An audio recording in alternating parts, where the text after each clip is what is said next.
ಹಾಗಾಗಿ ಸಿನಿಮಾಗಳಿಗೆ ನೀಡುವ ಪ್ರಶಸ್ತಿಗಳನ್ನು ಮತ್ತು ಸಹಾಯಧನವನ್ನು ಪ್ರತಿ ವರ್ಷವೂ ಆಯಾ ವರ್ಷಕ್ಕೆ ಅನುಗುಣವಾಗಿ ನೀಡತಕ್ಕದ್ದು. ಉದಾಹರಣೆಗೆ 2019ರಿಂದ ಈಚೆಗೆ ಯಾವುದೇ ಪ್ರಶಸ್ತಿ ಸಹಾಯಧನ ನೀಡಿಲ್ಲ. ಸುಮಾರು 5 ವರ್ಷಗಳಿಂದ ನೆನೆಗುದ್ದಿಗೆ ಬಿದ್ದಿದೆ. ಎರಡನೇದು, ಯಾವುದೇ ಸಿನಿಮಾ ಬಿಡುಗಡೆಯಾದ ಮಧ್ಯಾಹ್ನದ ಅಷ್ಟೊತ್ತಿಗೆ ಆ ಚಿತ್ರ ಪೈರಸಿ ಆಗುತ್ತಿದೆ, ಅದನ್ನು ತಡೆಗಟ್ಟಲು ಕಠಿಣ ಕ್ರಮ ಜಾರಿಗೊಳಿಸತಕ್ಕದ್ದು. ಮೂರನೇದು, ಸರ್ಕಾರದ ವತಿಯಿಂದ ಕನ್ನಡ ಸಿನಿಮಾಗಳಿಗಾಗಿ ಅತಿ ಶೀಘ್ರದಲ್ಲಿ ಒಂದು ಉತ್ತಮ OTT ಪ್ಲಾಟ್ಫಾರ್ಮ್ ಸ್ಥಾಪಿಸಿಕೊಡಬೇಕು. ಉದಾಹರಣೆಗೆ ಕೇರಳ ಮಾದರಿ. ನಾಲ್ಕನೇದು, ಕರ್ನಾಟಕದಲ್ಲಿರುವ ಎಲ್ಲಾ ಚಿತ್ರಮಂದಿರಗಳು ಸಿಂಗಲ್ ವಿಂಡೋ ಸಿಸ್ಟಮ್ ನಲ್ಲಿ ಏಕರೂಪ ದರ ಜಾರಿಯಾಗಬೇಕು.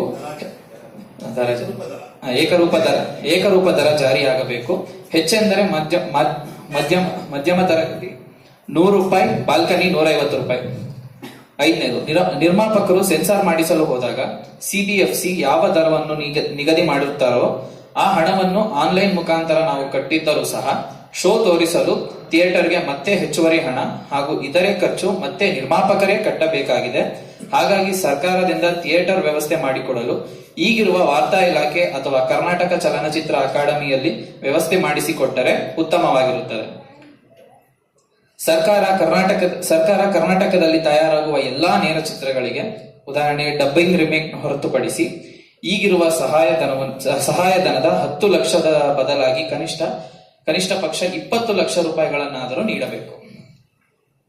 ಕನ್ನಡೇತರ ಅನ್ಯ ಭಾಷೆಗಳ ಚಿತ್ರಗಳು ಡಬ್ಬಿಂಗ್ ಆಗಿ ಬಿಡುಗಡೆಯಾಗಿ 50 ದಿನಗಳ ಒಳಗೆ ಟಿವಿ ಮಾಧ್ಯಮಗಳಲ್ಲಿ ಪ್ರಸಾರವಾಗುತ್ತಿವೆ.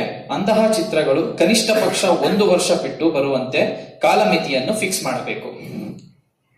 ಬೇರೆ ರಾಜ್ಯಗಳ ಪ್ರವಾಸೋದ್ಯಮ ಇಲಾಖೆ ಪ್ರವಾಸಿ ಸ್ಥಳಗಳಲ್ಲಿ ಚಿತ್ರೀಕರಣಗೊಳ್ಳುವ ಗುಣಾತ್ಮಕ ಚಿತ್ರಗಳಿಗೆ ಕನಿಷ್ಠ ಪಕ್ಷ 25 ಲಕ್ಷ ರೂಪಾಯಿಗಳ ಸಹಾಯಧನವನ್ನು ನೀಡುತ್ತಿವೆ. ನಮ್ಮ ರಾಜ್ಯದಲ್ಲಿಯೂ ಇಂಥ ಗಮನ ಹರಿಸಬೇಕೆಂದು ವಿನಂತಿ.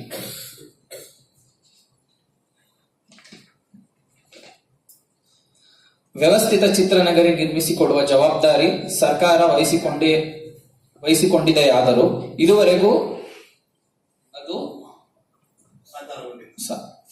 ಅದು ಸಾಕಾರ ನೆನೆಬಿದ್ದಿದೆ. ತ್ವರಿತಗತಿಯಲ್ಲಿ ಸುಸಜ್ಜಿತ ಚಿತ್ರನಗರಿಯನ್ನು ಸ್ಥಾಪಿಸಿಕೊಡಬೇಕೆಂದು ಮನವಿ ಮಾಡಿಕೊಳ್ಳುವುದು. ಬಹುಮುಖ್ಯವಾಗಿ ಚಿತ್ರರಂಗವನ್ನು ಒಂದು ಉದ್ಯಮ ಎಂದು ಘೋಷಿಸಬೇಕು. ಇದರಿಂದ ನಿರ್ಮಾಪಕರುಗಳಿಗೆ ಭಾರಿ ಅನುಕೂಲವಾಗುತ್ತದೆ. ಪ್ರತಿ ತಾಲೂಕು ಮಟ್ಟದಲ್ಲಿ ಒಂದೊಂದು ಜನತಾ ಥಿಯೇಟರ್ ನಿರ್ವಹಿಸಿಕೊಟ್ಟರೆ, ಅಲ್ಲಿ ಕನ್ನಡ ಚಿತ್ರಗಳು ವೀಕ್ಷಣೆಗಷ್ಟೇ ಅವಕಾಶ ಮಾಡಿಕೊಟ್ಟರೆ ಕನ್ನಡ ಚಿತ್ರರಂಗ ಚೇತರಿಸಿಕೊಳ್ಳುತ್ತದೆ.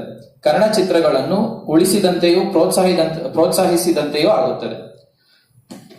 ಕಡೆ ಪಾಯಿಂಟ್, ಸಾಮಾಜಿಕ ಜಾಲದಲ್ಲಿ ನಮ್ಮ ಫಿಲಂ ಅನ್ನು ಪೈರಸಿ ಮಾಡಿ ಹಣ ಮಾಡುತ್ತಾ ಇರುವವರ ವಿರುದ್ಧ ಕ್ರಿಮಿನಲ್ ಕೇಸ್ ಹಾಕುವ ಕಾನೂನು ತರಬೇಕು. ಹಾಗೆ ಕೋಟಿ ದಂಡ ಕಟ್ಟುವ ಹಾಗೆ ಕಠಿಣ ಕಾನೂನು ತರಬೇಕು.